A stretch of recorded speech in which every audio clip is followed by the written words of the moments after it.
Babur guest house દુષ્કર્મ કેસના આરોપીને 20 વર્ષની સખત કેદની સજા ફટકારવામાં આવી છે।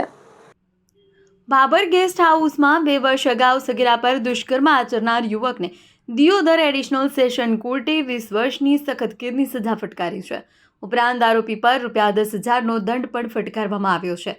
પ્રાપ્ત વિગતો મુજબ બાબર તાલુકા મથક ખાતે આવેલી ગેસ્ટ હાઉસમાં 18 ઓગસ્ટના રોજ એક સગીરાને લલચાવી દુષ્કર્મ આચરવામાં આવ્યું હતું। આ ઘટનાને લઈ સગીરાની માતાએ બાબર પોલીસ મથકે ફરિયાદ નોંધાવતા પોલીસે તાત્કાલિક તપાસ શરૂ કરી હતી। તપાસ દરમિયાન પૂરતા પુરાવાઓ એકત્ર કરી આરોપી વિરુદ્ધ ગુનો દાખલ કરી ચાર્જશીટ રજૂ કરવામાં આવી હતી। કેસમાં સુનાવણી દરમિયાન સરકાર પક્ષે મજબૂત દલીલો અને પુરાવાઓ રજૂ કરતા દિયોદર એડિશનલ સેશન કોર્ટના ન્યાયાધીશો આરોપીને દોષી ઠેરવી 20 વર્ષની સખત કેદની અને દંડની સજા સંભળાવી હતી। આ ચુકાદાથી પીડિત પરિવારને ન્યાય મળ્યો હોવાનો સંતોષ વ્યક્ત કરવામાં આવ્યો છે। બ્યુરો ચીફ કિરણ ચૌધરી, ખબર બનાસકાંઠા ન્યૂઝ, વાવ, થરાદ।